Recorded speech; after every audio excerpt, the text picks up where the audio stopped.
भारतीय vision classes पर सभी साथियों का एक बार पुनः स्वागत है। साथियों, आज हम भक्ति काल 1000 MCQ पार्ट 2 लेकर आए हैं।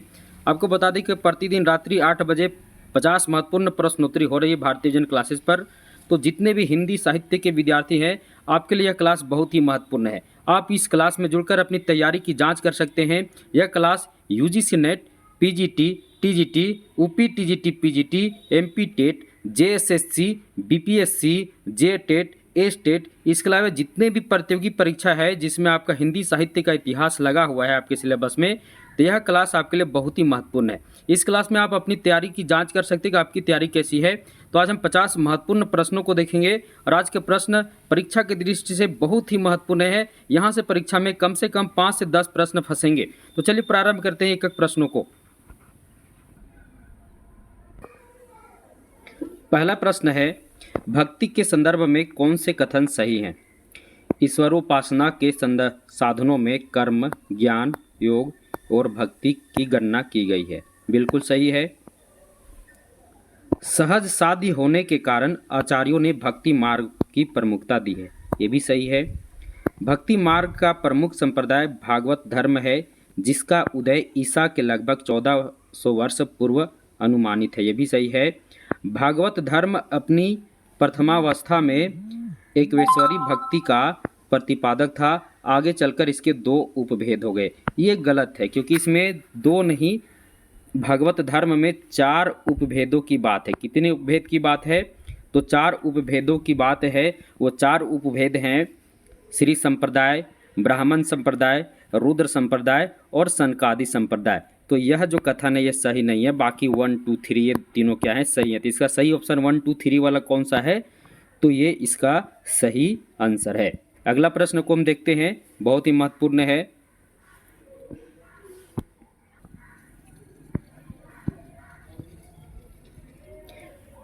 अगला प्रश्न है, भागवत धर्म के 4 उपभेदों को उनके संस्थापकों के साथ सुमेलित कीजिए।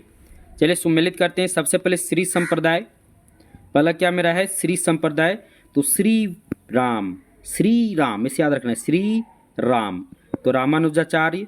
ब्राह्मण संप्रदाय, दूसरा क्या मेरा है? ब्राह्मण संप्रदाय। तो ब्राह्मण संप्रदाय सब जान रहे हैं, माधवाचार्य कहाँ है आपके? माधवाचार्य। रुद्र का विष्णु हो जाएगा। और सनकादि संप्रदाय किनका हो जाएगा? तो निम्बाकाचार्य का हो जाएगा। तो कूट में देखिए कौन सा कूट सही है? तो ये का क्या हो जाएगा? ये का चौथा, बी का तीसरा, ए का चौथा, बी का तीसरा। देखिए ऑप्शन नंबर डी मेरा क्या है? तो सही आंसर है, क्योंकि 2 मिल गया है तो बाकी सब सही है। अगले प्रश्न की ओर चलते हैं। सभी प्रश्न महत्वपूर्ण है। अगला प्रश्न है, पांचरात्र का 5 विषय है। पांचरात्र के 5 विषय कौन कौन है? परम तत्व, मुक्ति, भुक्ति, योग, संसार। ब्राह्मण, जीव, जगत, योग, मोक्ष। माया, संसार, भक्ति, योग, मोक्ष। परम ब्रह्मा, भक्ति, जगत, जीव, मोक्ष। तो इसमें सही आंसर क्या होगा? तो तीसरा का सही आंसर क्या होगा बताइए? तो तीसरा का जो सही आंसर आपका होगा ये, परम तत्व, मुक्ति, भुक्ति, योग और संसार। अगला प्रश्न की ओर हम चलते हैं। अगला महत्वपूर्ण प्रश्न है, भक्ति के संबंध में आचार्य शुक्ल ने कहा है, धर्म का प्रवाह कर्म, ज्ञान और भक्ति इन तीनों धाराओं में चलता है। क्या यह कथन सही है? मुझे लगता है यह कथन बिल्कुल सही है। पहला कथन जो एकदम बिल्कुल रामचंद्र शुक्ल जी का ही है। आगे देखते हैं। भक्ति रचनाएं विशेषतः संत काव्य भारतीय चिंतन धारा का स्वाभाविक विकास है। कर्म और भक्ति ही सारे जन समुदाय की संपत्ति होती है। ये भी किनका कथन है? तो मुझे लगता है यह भी कथन किनका है? तो यह भी कथन जो है यह भी रामचंद्र शुक्ल जी का ही है। अब भक्ति की निष्पत्ति श्रद्धा और प्रेम के योग से होती है। तो बिल्कुल रामचंद्र शुक्ल जी का ही कथन है। यहाँ देखिए, भक्ति रचनाएं विशेषतः संत काव्य के चिंतन धारा का स्वाभाविक विकास है। ये हजारी प्रसाद द्विवेदी जी का कथन है। किनका कथन है? हजारी प्रसाद द्विवेदी जी का कथन है। तो 1, 3, 4 जो आपका क्या है? ये कूट में सही आंसर है। अक्सर देखिए यूजीसी नेट में अक्सर ये सही प्रश्न आते हैं। यूजीसी की तैयारी अगर आप कर रहे हैं तो आपके लिए प्रश्न बहुत ही महत्वपूर्ण है। अगला प्रश्न की ओर चलते हैं।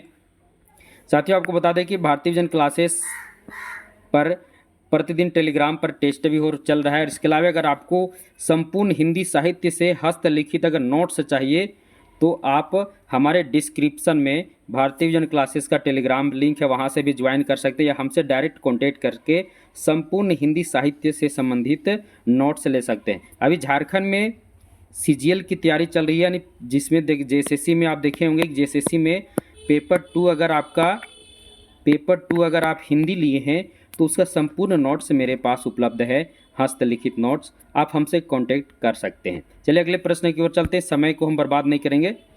अगला प्रश्न है, भक्ति का जो सोता दक्षिण की ओर धीरे धीरे उत्तर भारत की ओर पहले से ही आ रहा था, उसे राजनीतिक परिवर्तन के कारण शून्य पड़ते हुए जनता के हृदय क्षेत्र में फैलने के लिए पूरा स्थान मिला। यह कथन किनका है? यह कथन किनका है? तो भक्ति संबंध किनका है? यह कथन रामचंद्र शुक्ल जी का है। बहुत ही प्रसिद्ध कथन है रामचंद्र शुक्ल जी का, अक्सर परीक्षा में यह प्रश्न पूछता ही रहता है। अगला प्रश्न है, इस युग में धर्म ज्ञान का नहीं बल्कि भावावेश का विषय हो गया है। यह कथन किनका है? यह कथन किनका है? इस युग में धर्म ज्ञान का नहीं बल्कि भावावेश का विषय हो गया था। यह कथन किनका है? तो यह कथन जो है ये जॉर्ज ग्रियर्सन जी का कथन है। बहुत ही महत्वपूर्ण कथन है परीक्षा की दृष्टि से। अगला प्रश्न है, भक्ति आंदोलन के संदर्भ में बच्चन जी के कथन है। यहाँ बच्चन जी के कथन कुछ दिए हुए जो भक्ति आंदोलन के संदर्भ में है, तो एक एक करके देखते हैं। यह पहला भारतीय नवजागरण था जो कश्मीर से कन्याकुमारी और गुजरात से असम तक फैला हुआ था। ये बिल्कुल किनका कथन है? यह जो कथन है बिल्कुल किनका है? तो यह कथन बिल्कुल बच्चन सिंह जी का है। अगला, हिंदी भाषा भाषी प्रदेश भक्ति आंदोलन को अपने वैविध्य और अंतर विरोधों में काफ़ी जटिल और नाना रूपात्मक है। ये भी किनका कथन है? ये भी किनका है? तो ये भी बच्चन सिंह जी का है। हिंदी प्रदेशों में भक्ति आंदोलन का सूत्रपात कबीर द्वारा हुआ।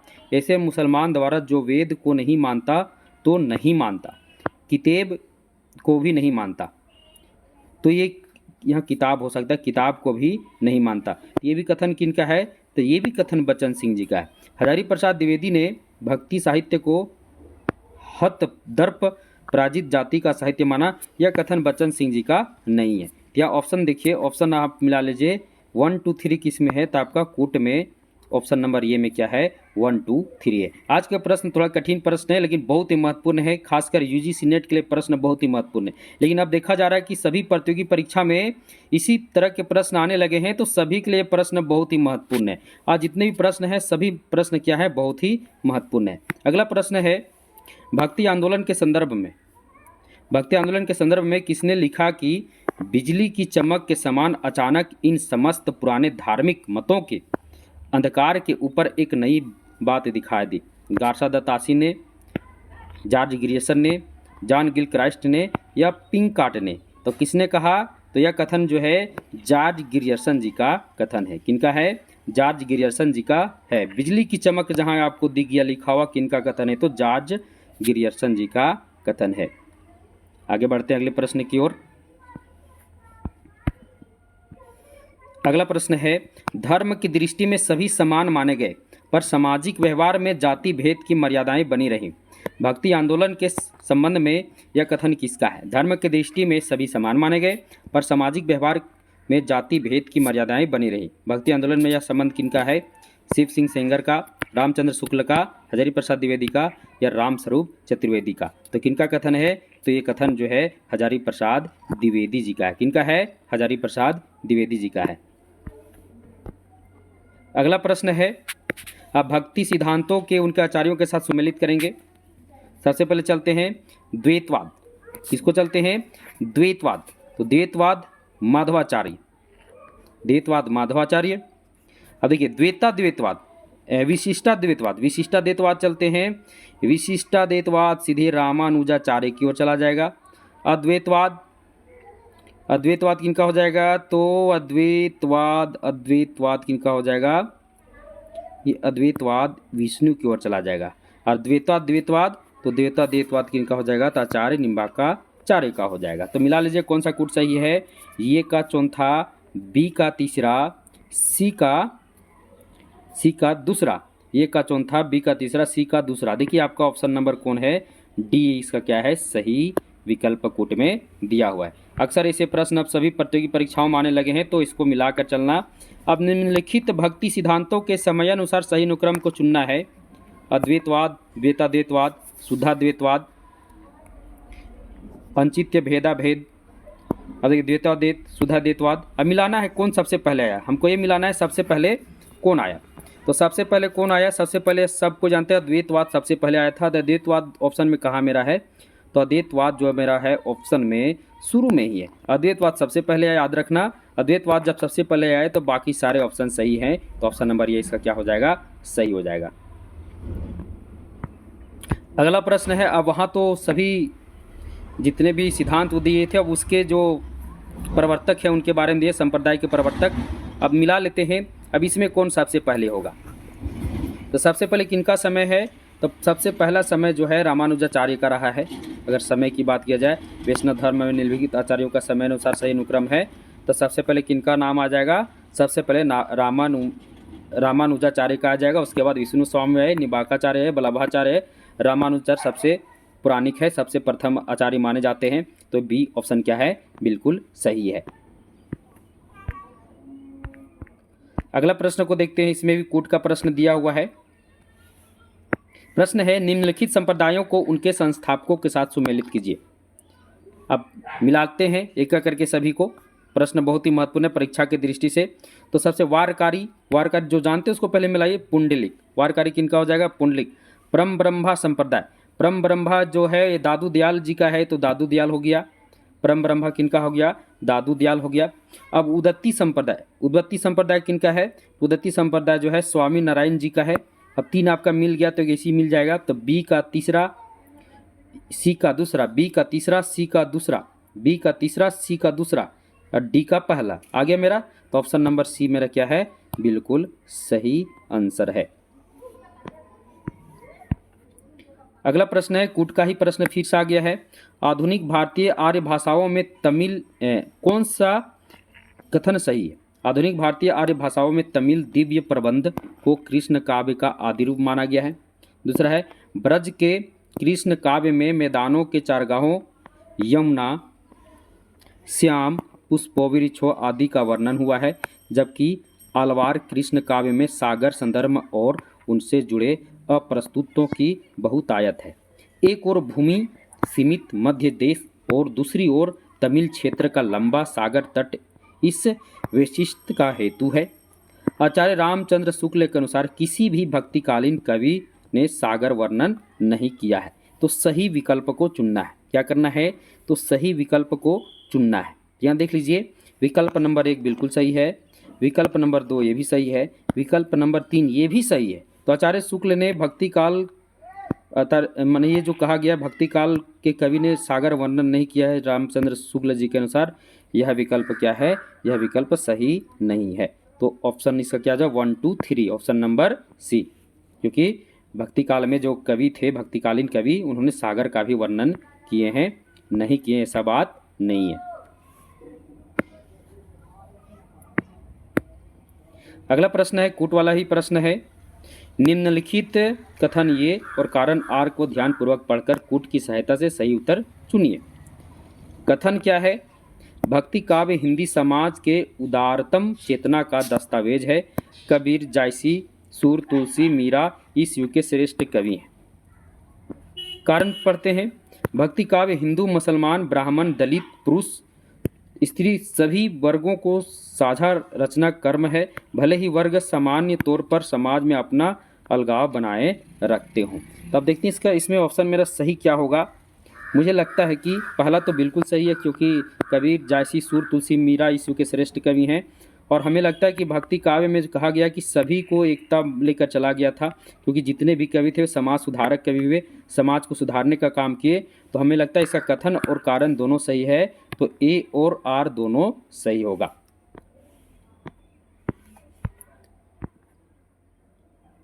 अगला प्रश्न है, कूट वाला प्रश्न फिर से आ गया है। भक्ति आंदोलन के संबंध में विचारकों और उनके साथ सुमेलित कीजिए। Doctor Grierson, Ramchandra Shukla, Hazari Prasad Dwivedi, Bachchan Singh. अब यहाँ उनका क्या दिया हुआ है, तो उनका विचारक और उनके विचार दिए हुए हैं, तो मिलाएंगे एक करके। सबसे पहले मिलाते हैं किनका, डॉक्टर ग्रियर्सन जी का। तो डॉक्टर ग्रियर्सन जी का क्या कथन है, तो डॉक्टर ग्रियर्सन का जो है मुझे लग रहा है बाह्य प्रभाव, ये बाह्य प्रभाव माने थे भक्ति आंदोलन को। रामचंद्र शुक्ल जी क्या माने थे, रामचंद्र शुक्ल जी है जो हैं वो माने थे बाहरी आक्रमण की प्रतिक्रिया। तो 2 तो मिल गया, 4 3, ए का चौथा, बी का तीसरा। अब ऑप्शन में कहीं चौथा तीसरा और विकल्प में नहीं है, तो सही आंसर क्या हो जाएगा मेरा, ये ऑप्शन मेरा बिल्कुल सही हो जाएगा, क्योंकि रामचंद्र शुक्ल बाह्य आक्रमण की प्रतिक्रिया माने थे और डॉक्टर जॉर्ज ग्रियर्सन बाह्य का प्रभाव माने थे। चलिए अगला प्रश्न की ओर चलते हैं। अगला प्रश्न है, बौद्ध धर्म क्रमशः लोक धर्म का रूप ग्रहण कर रहा था और उसका निश्चित चिन्ह हम हिंदी साहित्य में पाते हैं। यह कथन किसका है, रामचंद्र शुक्ल का, राम कुमार वर्मा का, राम स्वरूप चतुर्वेदी का या नामवर सिंह का। तो सही ऑप्शन है राम कुमार वर्मा का। अगला प्रश्न है, इनमें से किस आलोचक ने इस्लाम के आगमन से उत्पन्न सांस्कृतिक आतंक की समस्या को हिंदुओं के लिए महज सरकारी नौकरियां ना मिल पाने की चिंता के रूप में देखा है, रामविलास शर्मा, राम कुमार वर्मा, नामवर सिंह या बच्चन सिंह। तो सही आंसर है नामवर सिंह। अगला प्रश्न है, नामदेव के संबंध में कौन से कथन सही हैं। नामदेव कबीर के पूर्ववर्ती निर्गुण भाव के साधक थे। कबीर ने अपनी पुस्तकों में बड़े गौरव के साथ इनका नाम लिया है। गुरु ग्रंथ साहब में इनके भजनों का बड़े आदर के साथ संग्रह किया गया है, या इनकी रचनाएं केवल मराठी में ही हैं, इनकी रचनाएं केवल मराठी में ही हैं। तो कौन कौन सही ऑप्शन होगा, इनकी रचनाएं केवल मराठी में ही है, ये तो बिल्कुल गलत है। अब यहाँ ऑप्शन नंबर 1 2 3 ये तीनों सही है, ये सही है। तो 1 2 3 ऑप्शन मेरा कहाँ है, तो ऑप्शन नंबर सी में 1 2 3 है।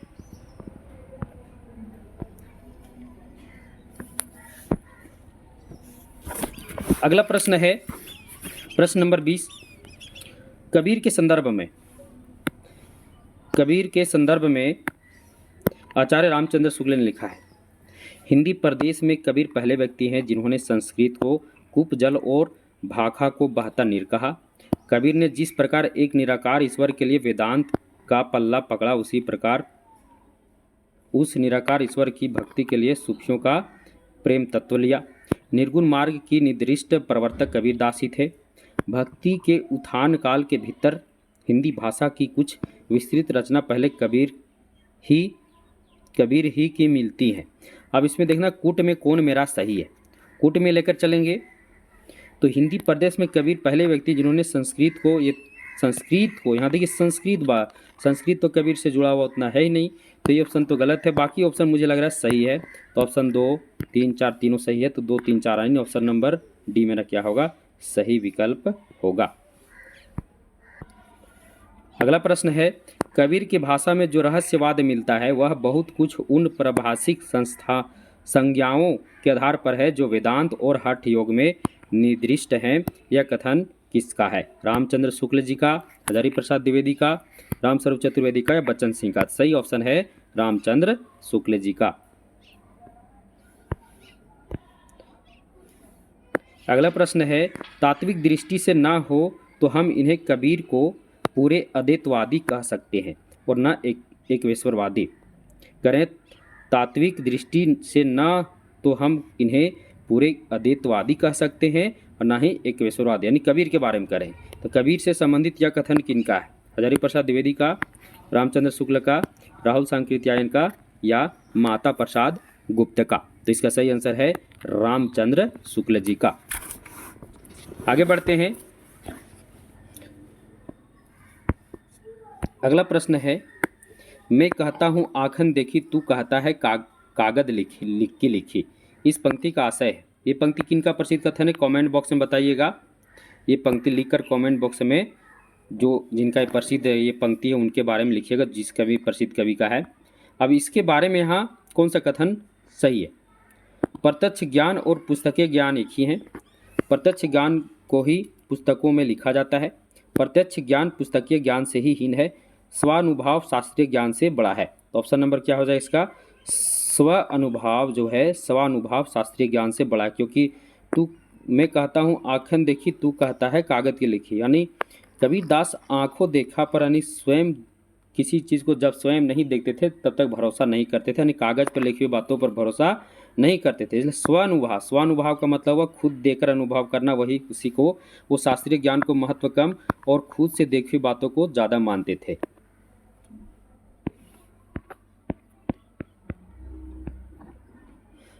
अगला प्रश्न है, इनमें से इनमें कोई संदेह नहीं कि कबीर ने राम नाम रामानंद जी से ही प्राप्त हुआ, पर आगे चलकर कबीर के राम रामानंद के राम से भिन्न हो गए। यह कथन किनका है?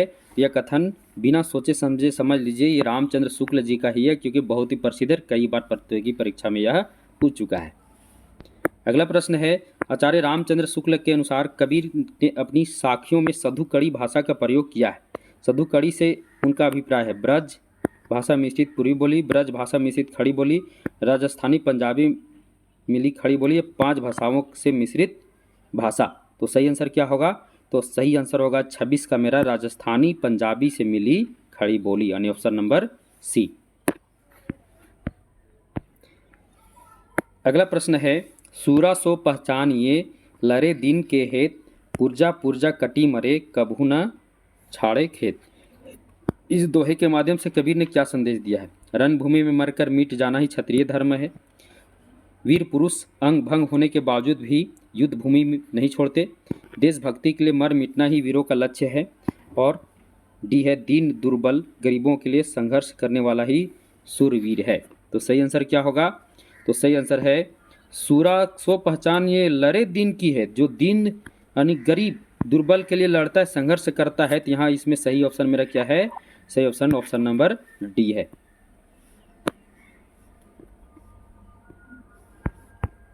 अगला प्रश्न है, सुर समाना चांद में दहु किया घर एक, मन का चिंता तब भया कछु पुरबिला रेख। इन पंक्तियों के रचनाकार कौन है? इन पंक्तियों के रचनाकार कौन है? तो सुर समाना चंद में दहु किया घर एक, मन का चिंता तब भया कछु पुरबिला रेख। ये दम देखते ही पता चल रहा है कि किनका है, तो कबीरदास जी का रचना है।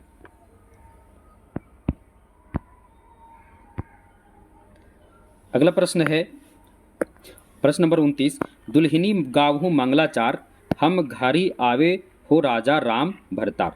कबीर के इस पूरे पद में कौन सी प्रवृत्तियां दृष्टिगोचर होती हैं? सांग रूपक का संयोजन, वियोग वर्णन की मार्मिक अभिव्यंजना, आध्यात्मिक मिलन की अभिव्यक्ति, या रहस्यवाद की अभिव्यंजना। तो सही आंसर हमको देखना है। तो देखिए यहाँ पर पहला सांग रूपक के संयोजन, ये सही है। वियोग वर्णन की मार्मिक अभिव्यंजना, दुल्हिन गाहू मंगलाचार, हम घरी आए हो राजा भरतार। यहाँ तो वियोग की बात बिल्कुल नहीं है, वियोग की बात बिल्कुल नहीं है। आध्यात्मिक मिलन की अभिव्यक्ति, ये भी सही है। रहस्यवाद की अभिव्यंजना, ये भी सही है, रहस्यवाद से जुड़े थे कबीरदास। ऑप्शन नंबर 1, 3, 4, 1, 3, 4 मेरा कहाँ है? यानी सी में है, तो इसका सही आंसर होगा। अगला प्रश्न है, कबीर वांग्मय खंड 2 यानी शब्द के संपादक कौन हैं? परशुराम चतुर्वेदी और टीकम सिंह तोमर, जवदेव सिंह और वासुदेव सिंह, वासुदेव शरण अग्रवाल और श्याम सुंदर दास, और ऑप्शन नंबर डी मेरा है गोविंद चिगुनायत और मनमोहन गौतम। तो सही आंसर क्या होगा? तो इसका जो सही आंसर होगा option number B, Jaidev Singh और वासुदेव सिंह। अगला प्रश्न है, हो बलि कब देखोगी तू ही, अहनिस आतुर दर्शन करनी एही ऐसी व्यापी मोही। हो बलि कब देखोगी तो ही, अहनिस आतुर दर्शन करनी ऐसी व्यापी मोही। यह पंक्ति के रचयिता कौन है? तो पंक्ति के रचयिता कौन है? ये भी पंक्ति के रचयिता कबीरदास ही हैं। कौन है? कबीरदास ही हैं। अगला प्रश्न है, कबीर की वाणी यानी इसमें असंगत को चुनना है, कौन सा असंगत है? कबीर की वाणी का संग्रह विजक 3 भाग है, रमिनी, शबद और साखी। ये बिल्कुल सही है। इसमें वेदांत तत्व, हिंदू मुसलमानों को फटकार, संसार की अनित्यता, हृदय शुद्धि, मूर्ति पूजा, तीर्थाटन आदि की असारता, नमाज, व्रत, आराधना की गौणता इत्यादि अनेक प्रसंग हैं। क्या हैं? अनेक प्रसंग हैं। इसमें हमको क्या छाटना है? तो इसमें हमें असंगत को छाटना है, असंगत दिखना है। तो ये भी लग रहा है सही है। सांप्रदायिक शिक्षा और सिद्धांत के उपदेश मुख्यतः साखी दोहों में, ये भी सही है। रमणी शब्द की भाषा सद्धुकड़ी अर्थात राजस्थानी पंजाबी से मिली है, ये गलत है। ये क्या है? ऑप्शन नंबर जो डी है मेरा गलत है, क्योंकि रमणी और शब्द जो है ये गाने, ये गेय पद हैं। क्या है? गेय पद हैं। क्या है? गेय पद हैं। और इसकी भाषा कही जाए तो इसकी भाषा में ब्रज भाषा मिला हुआ है। क्या मिला हुआ है? ब्रज भाषा का मिश्रण है। तो ये ऑप्शन बिल्कुल असंगत है। अगला प्रश्न है, जैसी मुख ते नीक से तेसी चाले चाल, परम ब्रह्मा नेड़ा रहे पल में करे निहाल। उपर्युक्त साखी के माध्यम से कबीर क्या कहना चाहते हैं? गुरु के कथनानुसार आचरण करना चाहिए। आज्ञाकारी शिष्य को परमात्मा मालामाल कर देता है। जिसकी कथनी और करनी एक है, उसे किसी अन्य साधन की आवश्यकता नहीं। गुरु सेवा के निकट परमात्मा रहते हैं, जिससे वह सुखी रहता है। ऐसी कहा जाए सभी कथन सही हैं, मतलब अगर सोचा जाए, परंतु इस दोहे के अनुसार हमको देखना है कबीर क्या कहना चाहिए। दोहे के अनुसार, किसके अनुसार? हमें दोहे के अनुसार चलना है। तो जैसी मुख ते निक से तेसी चले चाल, परम ब्रह्मा निड रहे पल करे निहाल। यानी जैसी जैसी कहा, जैसी मुख तेसी निक से, तो जिसकी जैसी करनी, जिसकी करनी और कथनी, कथनी और करनी एक हैं। जैसी मुख ते निक से, वही बात हुआ। यानी जिसकी कथनी करनी एक है। तो यहाँ पर ऑप्शन नंबर सी इसका क्या होगा? सही आंसर होगा। ऐसे अगर कबीर दास के संबंध में अगर आ जाए, इसमें से सभी कथन कबीर दास के संबंध में सही है, परंतु दोहे के अनुसार ऑप्शन नंबर सी इसका सही आंसर था। अगला प्रश्न है, एक प्रश्न छूट गया, इसे देख लेते हैं। प्रश्न है, लोकमति के भोरा रे, जो काशी तन तजे कबीरास, तो रामे कहा निहोरा रे, हम तब हम वैसे अब हम ऐसे, इहे जन्म का लाहारे। उपर्युक्त पद्यांश के संदर्भ में सही कथन कौन सा है? सही कथन को छाटना है। क्या करना है? तो सही कथन को छाटना है। कबीर कहते हैं सामान्य जन बहुत ही भोले होते हैं, यानी अल्पज्ञ होते हैं। तो मुझे लगता है यह ऑप्शन बिल्कुल सही है। आगे देखते हैं। जो यह समझते हैं कि काशी में शरीर त्यागने से मोक्ष मिल जाता है, तो प्रभु की शरणागति और उनकी भक्ति करने से क्या लाभ? ये भी सही है। पहले हम वैसे अबोध बालक थे, अब मुझे परिपक्व अनुभवी वृद्धावस्था का लाभ मिला है, ये गलत है। तो ऑप्शन नंबर ये, उपर्युक्त काव्य पंक्तियों द्वारा कवि अंधविश्वास को विरोध किया। कवि तो अंधविश्वास के विरोध किए ही हैं, उनके सभी पंक्तियों में ऐसा दिखता है। तो ऑप्शन नंबर 1, 2, 4 इसका क्या हो जाएगा? सही विकल्प होगा। अगला प्रश्न है, बहुत ही महत्वपूर्ण है। कबीर दास को वाणी का डिटेक्टर किसने कहा है? महावीर प्रसाद द्विवेदी ने, हजारी प्रसाद द्विवेदी ने, रामचंद्र शुक्ल ने या रामस्वरूप चतुर्वेदी ने? तो वाणी का डिटेक्टर एकदम हजारी प्रसाद द्विवेदी ने। अब हमें कमेंट बॉक्स में बताइएगा कबीर दास की भाषा को पंचमेल की खिचड़ी किस आचार्य ने कहा, और कबीर दास की भाषा को सधु कड़ी किसने कहा? दोनों आप हमें कमेंट बॉक्स में बताएंगे।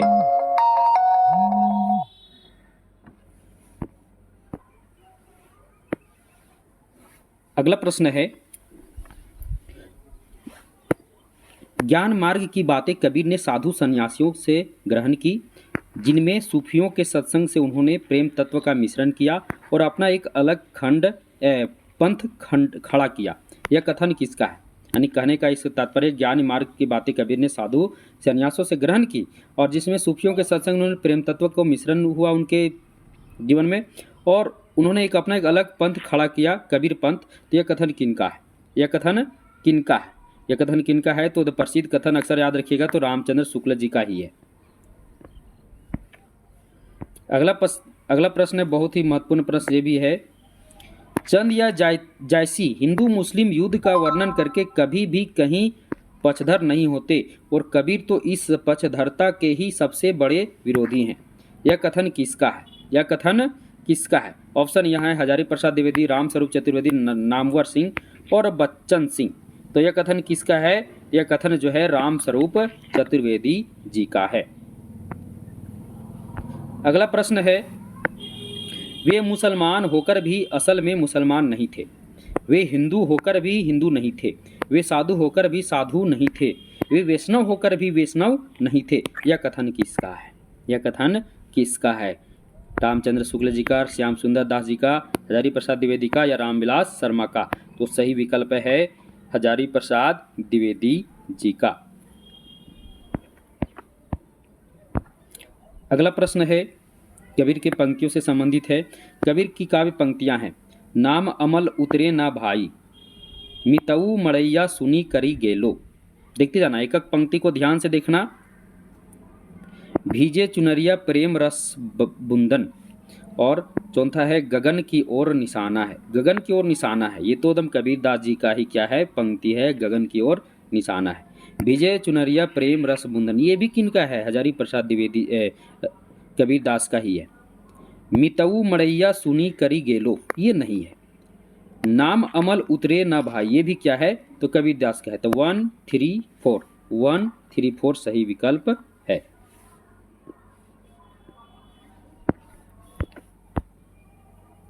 अगला प्रश्न है प्रश्न नंबर 43, खालिक खलक खलक में खालिक सब घट रहियो समाई। काव्य पंक्ति के अनुसार कबीर की मान्यता है संसार के सभी प्राणियों में ईश्वर की व्याप्ति है। क्या सही लग रहा है? इसमें इस पंक्ति के आधार पर हमें चलना है। खालिक खालिक खालिक खलक खलक में खालिक सब घट रहो समाई, सब घट रहो रहियो समाई, इसके अनुसार हमें चलना है। तो संसार के सभी प्राणियों में ईश्वर की व्याप्ति है, सब घट रहो समाई। अब यहीं से संसार के सभी जगह सम, तो मुझे लगता है यही विकल्प इसका सही ऑप्शन नंबर ये, क्योंकि एक ही इसमें विकल्प हमको सही लेकर चलना है।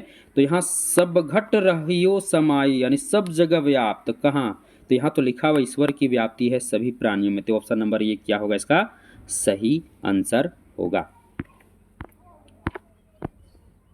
अब अगला प्रश्न आया है, थोड़ा सा कूट वाला है। कूट वाला प्रश्न, पीछे लगा जाई था लोक वेद साथी, आगे थे सतगुरु मिलिया दीपक दिया हाथी। कबीर गुरु गरवा मिलिया रली गया आटे लून, जाति पाति कुल सब मिटे नाव धरोगे कुन। अब लिखा हुआ उपयुक्त पद्यांश के संबंध में सही कथन चुनिए। सबसे पहले कथन किनका है? तो कबीरदास जी का है। किनका है? तो कबीरदास जी का कथन है। ऑप्शन है, मैं लोक और वेद निर्देशित मार्ग का अंधानुकरण करता जा रहा था। क्या करता जा रहा था? तो अंधानुकरण करता जा रहा था। यह कथन मुझे लगता है जो कथन है सही है।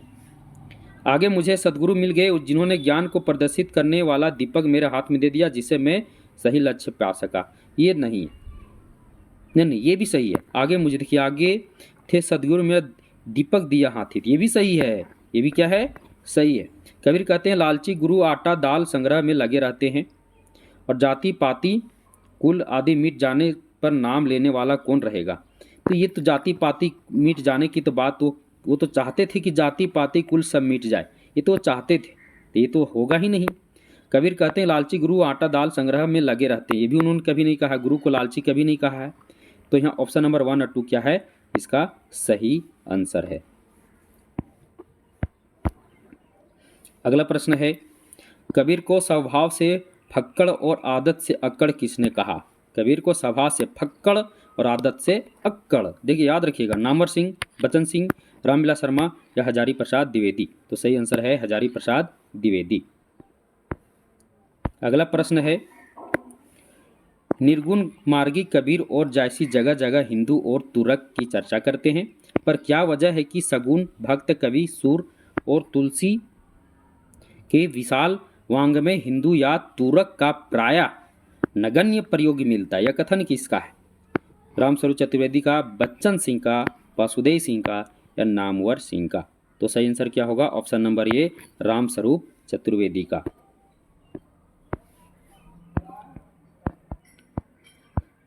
अगला प्रश्न देखते हैं, एक कूट वाला प्रश्न थोड़ा सा पूरा छोटा करके दिखाना पड़ता है। कबीर यहू घर प्रेम का खाला का घर नाही, शीश उतारे हाथ करी, सो बैठे पैठे घर माही। उपर्युक्त साखी संबंध में सही कथन है। इसका सही कथन को हमें देखना है। तो प्रेम का घर मौसी का घर नहीं है, प्रेम का घर मौसी का घर नहीं है। सही कथन को हमें देखना है। क्या करना है इसमें? तो इसमें सही कथन को देखना है। तो मुझे लगता है ये कथन सही है। प्रेम के घर पहुंचने का मार्ग अगम्य, कंटका किरण और अगाध है, ये भी सही है। अपने हाथों से सिर काटकर बलिदान करने वाला साधक ईश्वर को प्रसन्न कर सकता है, ऐसा नहीं है, ऐसा तो उन्होंने कभी नहीं कहा। शीश उतारने का सही अर्थ अहंकार का त्याग से, ये बिल्कुल सही है। तो 1 2 4 1 2 4 जहाँ है वही मेरा क्या है? सही आंसर है। उन्होंने कभी नहीं कहा सिर काटने से ईश्वर की भक्ति मिलेगी, ऐसा उन्होंने नहीं कहा है। क्योंकि एक समय चला हुआ था हिंदुओं में ना, अभी भी चल ही रहा है जो परंपरा पहले से, कि क्या करना है? वध करना है, अर्थात जानवरों की बलि दी जाती है। ये दो हिंदू मुसलमान दोनों धर्मों में ऐसा होता है, तो इसका वो विरोधी थे। कबीर की निम्नलिखित प्रेम संबंधी साखियों की विरह मनोदशा के साथ सुमेलित कीजिए। नैन आंतरी आव तू जोन हो नैन झपेऊँ, ना हो देखो और कूँ, ना तुझ देखन देऊँ। देखिए सभी चारों को मिला लेंगे, सभी को मिला लेंगे कि बहुत, क्योंकि समय कम समय हम चाह रहे हैं जल्दी हो जाए। तो सभी पंक्ति को देख लें। इन पंक्तियों में हमें क्या करना है? मिलाना है। क्या करना है? क्या मिलाना है? तो साखियों से विरह की मनोदशा का, इसमें इसका अर्थ, इसमें मनोदशा को मिलाना है, जो मनोदशा नीचे दिया हुआ है। तो सभी मनोदशा को मिलाएंगे। तो नैना अंतर आव तू, नैना अंतर आव तू, जो हो नैन झपेऊँ, इसमें क्या है? तो इसमें हमको लगता है कि अनन्यता है, ये बिल्कुल सही है, अनन्यता। विरहनी उमी पंथ श्री पंथी बुझे धाय, इसमें क्या हो जाएगा? तो इसमें जो मेरा है, इसमें हो जाएगा अभिलाषा। क्या हो जाएगा? विरहनी की अभिलाषा। तो 1 2 मिला लेते हैं। पहला का चौथा, यानी ये का चौथा, बी का तीसरा, ये का चौथा, बी का क्या है? तीसरा। तो मेरा सही बी का क्या है? ये का चौथा है और बी का मेरा क्या है? तीसरा है। ये का चौथा, बी का तीसरा। ऑप्शन नंबर क्या है? ऑप्शन नंबर डी इसका क्या है? तो सही विकल्प है ऑप्शन नंबर डी। आज इतना ही। 50 प्रश्नों, इसमें एक प्रश्न छूट गया आपका, 50 नंबर का प्रश्न लगता है छूट गया है, देख लेते हैं। हाँ जी हाँ, छूट गया एक प्रश्न। चलिए आज हम 50 प्रश्नों की सीरीज लेकर आए थे, एक प्रश्न छूट गया। जब अगला MCQ कल हम लेकर आएंगे तो उसमें हम 50 प्रश्न में उस 50 प्रश्नों को इसमें जोड़ देंगे। मुझे उम्मीद है कि यह क्लास बहुत ही बेहतर आपको लगा होगा। इसमें आप आपको जांच भी कर लिए होंगे, क्योंकि अगर आप प्रतियोगी परीक्षा में बैठते हैं, प्रतियोगी परीक्षा पहले से अब हार्ड हो गया है, और तो अब तैयारी बहुत बेहतरीन तरीके से करना है। इसी तरह के प्रश्न अब आने लगे परीक्षा में, तो आपके लिए बहुत ही महत्वपूर्ण है कि आप परीक्षा में बैठने से पहले अपने आप को जांच कर ले कि आपकी तैयारी किस प्रकार है। चलिए अब आपको भारतीय विजन क्लासेस से संबंधित और चीज़ बताना चाह रहे हैं कि अगर आपको हिंदी साहित्य का संपूर्ण नोट्स चाहिए तो भारतीय विजन क्लासेस पर क्या है? वो उपलब्ध है। तो अगर आपको नोट्स चाहिए, सारे नोट्स आपको भारतीय विजन क्लासेस पर मिल जाएंगे। खासकर अभी CGL की जो तैयारी कर रहे हैं उनका संपूर्ण नोट्स मेरे पास यहाँ देख लीजिए, झारखंड CGL। इसके अलावा जितनी भी प्रतियोगी परीक्षा है जिसमें आपका हिंदी साहित्य का इतिहास लगा है, तो उसके लिए भी बहुत ही महत्वपूर्ण नोट्स हमारे पास हस्तलिखित नोट्स उपलब्ध हैं। ये देखिए सारे नोट्स यहाँ उपलब्ध हैं, और सभी नोट्स आपको कुछ पेड करने होंगे। पेड करने के बाद आप सारे नोट आपको व्हाट्सअप में मिल जाएंगे।